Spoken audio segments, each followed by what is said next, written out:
So Nintendo just unveiled the next generation Switch console, or handheld maybe we should be leaning more towards given this is only a handheld device, the Nintendo Switch Lite. They only unveiled it today, it's not going to be available until September 20th, but what compromises did Nintendo make for this more affordable Switch device? Let's begin.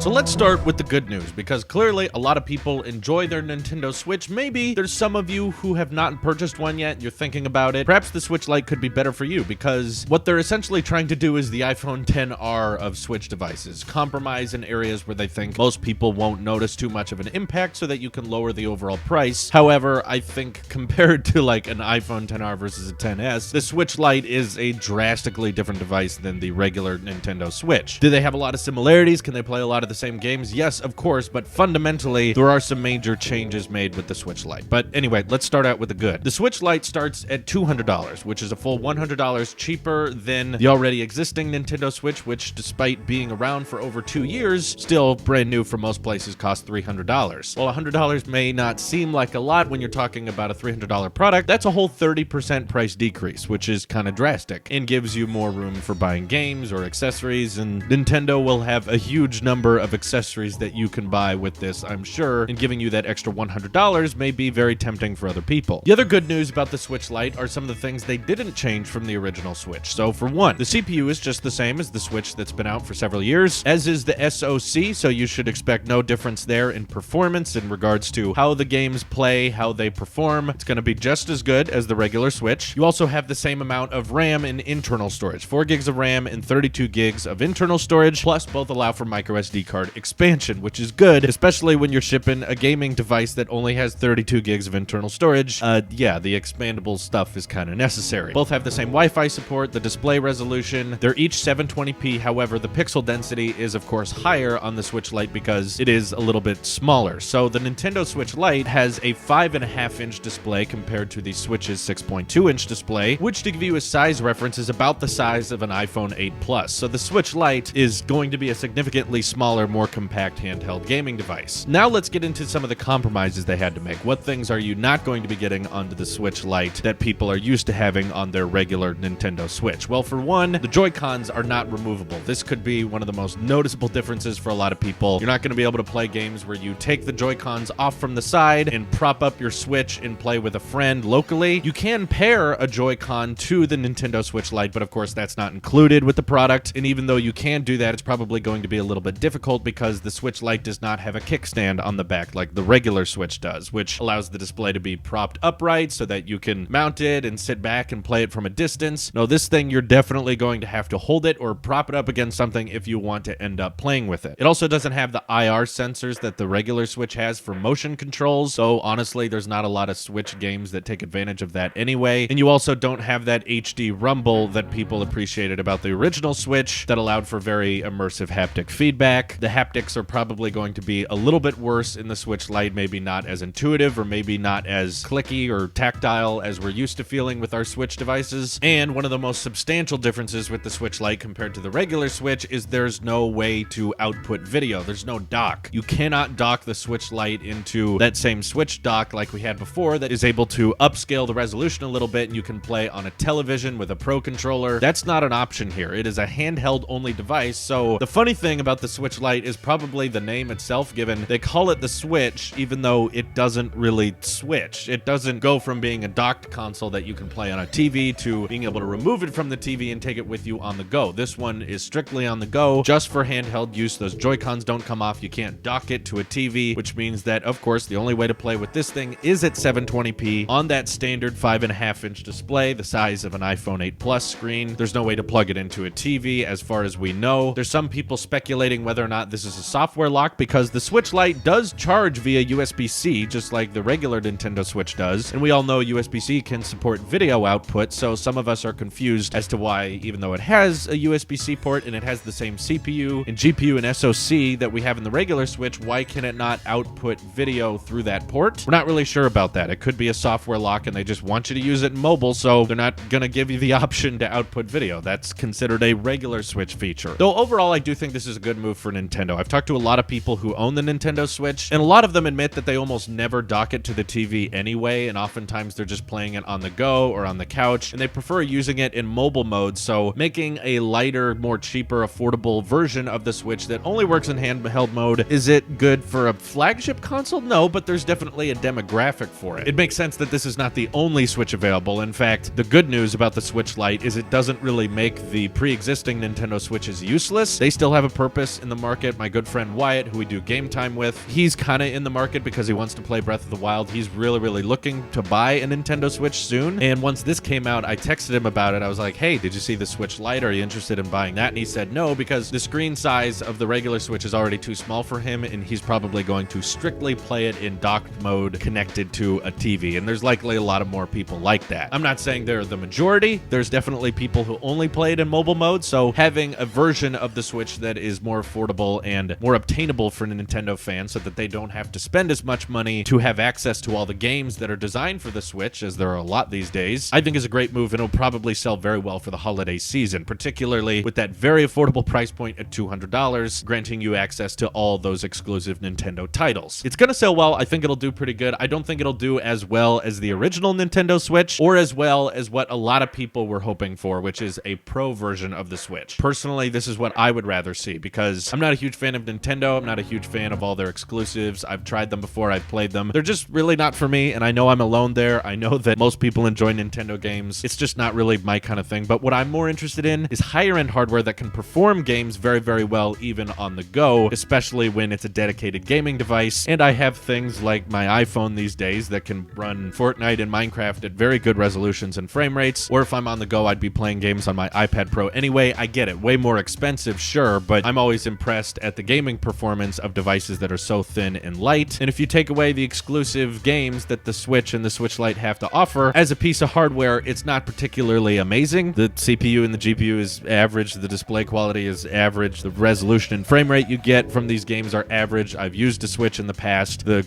build quality of it, the speaker quality never really shocks and amazes me, but I get it. It's not about the hardware being cool. It's more about the games that people want to play on it, and Nintendo trying to build the best experience possible for those games. So I do think there's a ton of people out there that would happily be willing to spend $500 plus on a pro version of the Nintendo Switch that would allow them to play games at 1080 at 60, particularly because Breath of the Wild is a really beautiful game, but I have watched people play it for a long time on the Switch, even when docked, and experience, not the greatest resolution, not the greatest frame rates that we're accustomed to on things like the Xbox One X or the PS4 Pro. Those are both consoles I have experience with, and I'm used to the resolution and performance of those. So if they could bring those Nintendo exclusives to higher-end hardware, sure, make it on the go. It doesn't need to be a stationary console like an Xbox or a PlayStation, but at the same time, I'm kind of like, well, if you're making a version of the Switch that's just for handheld, can't you also make a version of the Switch that's just for the TV box? Not for everyone. I'm not saying it has to replace everything, but for the people out there who want to play the Nintendo exclusives but also want to have good resolution and good frame rates, why not provide an option for them as well? But of course, leaks and rumors are going around that Nintendo is working on a pro version of the Switch that would have better performance, cost a lot more, but probably be built better and have better performance and probably have a better feel in the hand. So I'm very excited for that coming out. I think that might make a bigger impact, and a lot more people would be willing to pay for that than the number of people who would want to buy the Switch Lite. But for a holiday gift, and for a lot of kids out there who are into Nintendo games, there's definitely going to be a market for it. So I'm curious to see how this is going to sell. I definitely don't think most people who bought a Nintendo Switch already would be interested in the Switch Lite. This is for people who haven't had a Switch yet, which is probably an increasingly small demographic given how well the original Nintendo Switch sold. Knowing that,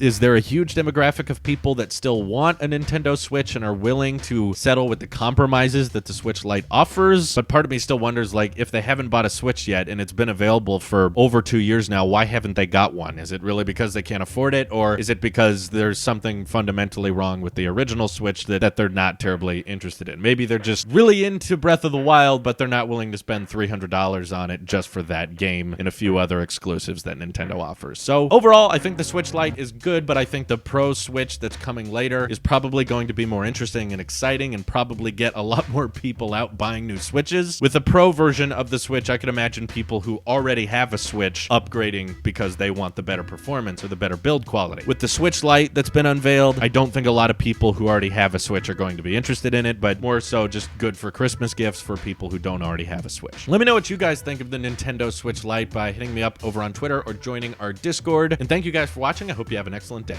Take care.